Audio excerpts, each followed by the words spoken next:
여러분 안녕하십니까. 1월 19일 월요일 넘치는 우리 교회 매일 묵상 시작하도록 하겠습니다. 오늘 본 말씀은 창세기 13장 1절부터 18절까지 말씀입니다. 주일 잘 보내셨나요? 선포되어진 말씀을 통하여서 깨달은 바 그 은혜대로 살아가고요. 목적을 이루기 위한 기도가 아니라 계속 기도가 쌓이면 하나님의 뜻을 발견할 수 있다라는 이 사실을 기억하셨으면 좋겠습니다. 저도 그렇게 기도할 거고요. 여러분들도 그렇게 기도하는 은혜가 있기를 바랍니다. 어제 본문에 기근이 들어서 애굽으로 내려갔다가 이제 다시 돌아왔어요. 그렇죠? 많은 재산을 가지고 또 얻게 돼서 돌아왔습니다. 이제 기근이 끝난 상태 이제라고 보시면 돼요. 13장에는요. 근데 13장에 보면은 이제 아브라함의 위치를 설명해 주는데 애굽에서 올라와서 네게부 지역에 머물었습니다. 네게부 지역이 어디냐면 그 이스라엘의 남쪽 지역인 거예요. 남쪽 지역인데 거기는 주로 뭐 사막이거나 뭐 비가 많이 오지 않거나 뭐 이런 지역이라는 거죠. 이 네게부 지역에서 다시 올라와서 어디에 거하냐면 베델에 거합니다. 베델은 하나님의 집이라는 뜻을 가지고 있고요. 이 베델이란 이름은 지금 이제 베델이라고 부르긴 하지만 이 명칭이 생긴 건 한참 뒤에 지나서 이 에서와 야곱 나올 때 야곱에 의해서 지어진 이름이 베델이거든요. 이 베델이라는 지명이 이때부터 있었던 건 아니에요. 그때 이제 베델이라는 이름을 지었고 이제 이걸 쓰면서 거기가 베델이었어라고 이야기를 해주고 있는 것이죠. 어쨌든 간에 애굽에서 네게부를 거쳐서 이렇게 다시 베델로 돌아왔습니다.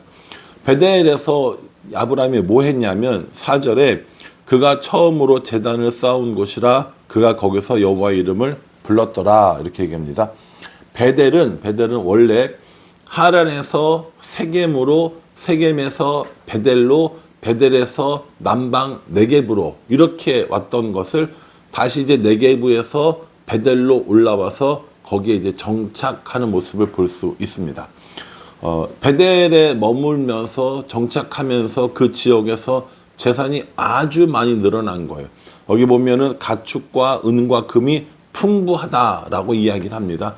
아브라함은 그 당시에 상당한 재력가였다라는 겁니다. 얼마나 재력가였는가? 이 조카 롯과 함께 거하고 있는데 이 둘의 재산이 너무 많아서 함께 거주할 수 없을 정도의 상황이 되었다라는 겁니다. 여러분도 이 말씀 묵상하시면서 하나님께서 은혜를 좀 주셔서 이렇게 다른 사람과 같이 거주할 수 없을 만큼의 이 많은 재물이 있었으면 좋겠죠? 네. 그런 은혜가 있기를 바랍니다. 뭐 은혜라고 하긴 좀 그렇고, 왜냐하면 또 이게 뭐 아닌 사람은 은혜가 없느냐 또 이렇게 하면 말이 안 되니까 하나님께서 그렇게 해 주시는 그런 기회가 있었으면 좋겠습니다. 이 정도로 마무리하죠. 이 롯은 자기 삼촌이었던 아브라함을 따라다닌 덕분에 덩달아 부자가 된 사람입니다. 하나님께서 롯에게 약속을 해주신 것은 아니었지만 아브라함과 함께 지내면서 굉장히 큰 거부가 되어서 이제는 재산이 함께 있을 수 없을 정도, 양과 뭐 염소나 소나 이런 것들이 함께 있을 수 없을 정도가 된 거죠. 여러분 생각해 보십시오. 이게 부피가 있는 거잖아요. 목축은 부피가 있단 말이에요. 그리고 목초지가 있어야 되고 물이 있어야 된단 말입니다. 굉장히 많은 양이나 뭐 소나 염소나 이런 것들을 키우려면 땅도 넓어야 되고 물도 충분해야 되는데 여긴 지금 그럴 만한 상황이 아니라는 거야. 그래서 싸움이 일어나는 겁니다. 아브라함과 롯이 싸운 것은 아니고 목자 사이에 싸움이 일어난 거예요. 서로 다투고. 뿐만 아니라 거기에 보면 가나안 사람과 브리스 사람도 함께 거주하고 있었어요. 그러니까는 거기서 되게 많은 이런 소와 양과 염소들이 거주하기에는 굉장히 좀 불안정한 상태였다는 거죠. 그래서 아브라함이 롯에게 이야기를 합니다. 8절에 보면 아브라함이 롯에게 이르되 우리는 한 친족이라 나나 너나 내 목자나 네 목자나 서로 다투게 하지 말자라고 이렇게 얘기합니다. 아브라함이 이 해결책을 제시하는 거예요. 이렇게 우리가 싸울 필요가 없다. 우리는 한 가족인데 뭐하러 이렇게 싸우냐. 차라리 땅을 이렇게 다른 곳으로 옮겨서 이렇게 하자라고 얘기합니다. 좋은 판단이라고 생각이 되죠. 왜냐하면 앞으로 두고두고 계속 싸움이 날 것 같으면 차라리 자신들의 소유를 가지고 움직이는 게 낫다라는 것이죠. 그래서 이제 이 아브라함이 자신이 충분히 가질 수 있는, 누릴 수 있는 권리를 롯에게 양보를 합니다. 그 뭐라고 이야기하냐면 9절에 내 앞에 온 땅이 있지 아니하냐. 나를 떠나가라. 내가 좌하면 나는 우하고 내가 우하면 나는 좌하리라. 이렇게 얘기합니다. 이거 되게 유명한 문장이거든요. 한번 이런 것들은 그냥 알아만 두시면 좋을 것 같아요. 내가 우하면 나는 좌하고 내가 좌하면 나는 우하리라. 이렇게 얘기하는 거예요. 그러니까 너의 결정에 따랐어. 그러니까는 마음대로 해라고 이야기를 하는 겁니다. 너 좋은 곳에 너 좋은 대로 가라라고 이렇게 얘기해 준 거죠. 아브라함 입장에서는 사실은 굉장히 마음을 크게 쓴 거예요. 왜냐하면 이 아브라함은 지금 삼촌이란 말이에요. 또 아브라함 자신이 하나님의 약속을 받았단 말이에요. 롯은 족하고 자기를 따라다니는 사람이에요. 얼마든지 내가 좋은 거 할 거니까 혹은 내가 정할 거니까 넌 따라라 라고 할 수 있음에도 불구하고 이 아브라함은 롯에게 먼저 선택권을 주는 겁니다.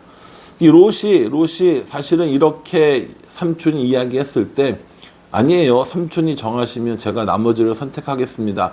라고 해도 괜찮을 법한데 롯은 어떻게 합니까? 눈을 들어 쫙 보니까 여기 보면 10절에 이에 롯이 눈을 들어 요단 지역을 바라본즉 소알까지 온 땅에 물이 넉넉하니 여호와께서 소돔과 고모라를 멸하시기 전이었으므로 여호와의 동산 같고 애굽 땅과 같았더라. 이렇게 얘기합니다.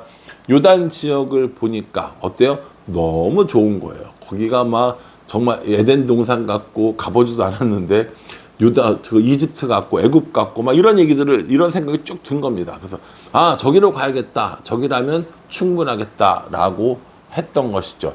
거기가 어디냐면 소돔과 고모라가 있는 지역인 겁니다. 나중에 이제 롯은 소돔 땅에 가서 거하게 되거든요. 그런데 그 소돔 땅은 어떤 땅입니까? 하나님께서 보시기에 굉장히 악한 땅이었다는 거예요. 원래 하나님께서 주시기로 한 땅은 어디입니까? 가나안 땅입니다. 그 가나안 땅에서 어디로 가는 거예요? 동쪽으로 갔어요. 여기 또 동쪽이 문제라니까요. 여기 11절에 그러므로 롯이 요단 온 지역을 택하고 동으로 옮기니 그들이 서로 떠난지라. 이렇게 얘기합니다. 여러분 제가 전에도 말씀드렸죠. 동쪽이 문제라고. 성경에서 딱히 이렇게 동쪽으로 간다라고 하는 건 좋은 의미는 아닌 것 같다라는 이야기를 했습니다. 근데 이게 사실은요, 우리가 그 이스라엘 사람들과 문화가 달라서 그런데 우리는 위쪽 하면 주로 어디를 생각합니까? 북쪽을 생각하잖아요. 근데 이스라엘 사람들은 위쪽 하면 동쪽을 의미한답니다.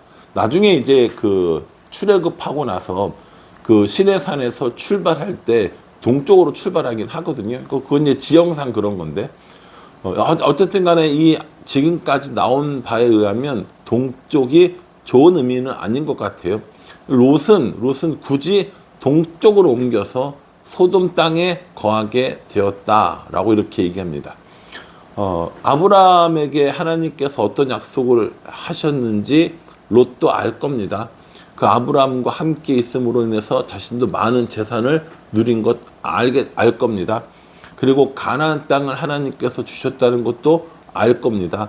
그러면 좀 다른 결정을 할 수 있었을 텐데 롯은 지금까지 아브라함을 보면서 배웠던 신앙의 모든 것들보다 자신의 눈에 보기에 좋았던 것들을 선택했던 겁니다. 그 좋았던 것들을 선택하는 결과가 뭐였냐면은 하나님 앞에 하나님께 악을 행하며 죄인이었던 소돔 땅을 선택했다는 거죠. 거기에 영적인 어떤 이런 것들은 상관없고 하나님의 명령, 계명, 약속 이런 건 상관없고 내가 보기에 좋은 것들을 선택했다라는 겁니다. 여러분, 우리도 사실은 이러한 일을 얼마든지 할 수 있거든요. 하나님의 뜻이 뭘까? 하나님의 약속이 뭘까? 하나님의 계획이 뭘까라기보다 내가 이거 하면 어떨까? 내가 보기에 좋은데 라고 하는 이런 일들이 많다라는 거죠. 저는 대표적인 경우가 이제 직장을 구하는 거라고 생각합니다. 저도 직장인이어서 직장을 구하고 이런 이력서를 내고 이런 걸 했는데 다행히 저의 직장은 주일에 교회를 나오는 직장이란 말이에요. 물론 교회에서 사역을 하지만 그러니까 크게 그런 염려나 그런 부딪힘은 없었지만 청년들이나 가끔 와서 이렇게 상담할 때 그 길을 가면 주의를 못 지키는 것이 너무 명명백백한 이런 일들이 있어요. 그래서 거기에 관련된 이야기를 해주고 거기에 도움되는 이야기들도 해주고 여러 가지 일들을 하는데 결국에 그 직업이 나랑 맞고 뭐 월급도 어느 정도 받을 수 있고 내가 해보고 싶은 거고 이런 일들 때문에 그것을 선택해버리는 이런 일들이 종종 있거든요. 뭐 그것이 옳다 그르다를 얘기하는 거 아닙니다. 뭐 예를 들어서 뭐 경찰이라든가 뭐 소방관이라든가 뭐 이런 것들도 있으니까 뭐 그것을 제가 선악을 판단하고 옳고 그름을 이야기하는 건 아니지만 그 결정하는 사람의 마음 가운데 이것을 통하여서 나의 꿈을 이루고 이것이 나의 스펙이 되고 이런 의미로 결정을 했는지 아니면 하나님께 묻고 하나님의 약속을 따르고 하나님의 말씀을 따르면서 그 일을 결정했는지는 한번 생각해 봐야 된다는 겁니다. 저는 판단하지 않습니다. 제가 뭐 그걸 판단해서 어떻게 하겠어요. 저는 판단하지 않겠지만 분명한 것은 하나님의 약속이 있고 하나님의 명령이 있고 그래서 그 약속과 명령을 생각을 하고 기도를 하고 그 일을 결정했는가에 관한 것들은 한번 생각해 볼 필요가 있다는 겁니다. 롯은 자기가 좋은 대로 결정했어요. 아브라함은 여전히 이 가나안 땅에 남아서 약속을 기다리고 있었습니다. 그래서 이 14절 이하에는 롯이 떠난 후에 아브라함에게 하나님이 다시 나타나셔서 약속들을 재확인해 주십니다. 땅에 번성할 것이고 자손들이 퍼질 것이고 이런 약속들을 쭉 해주세요.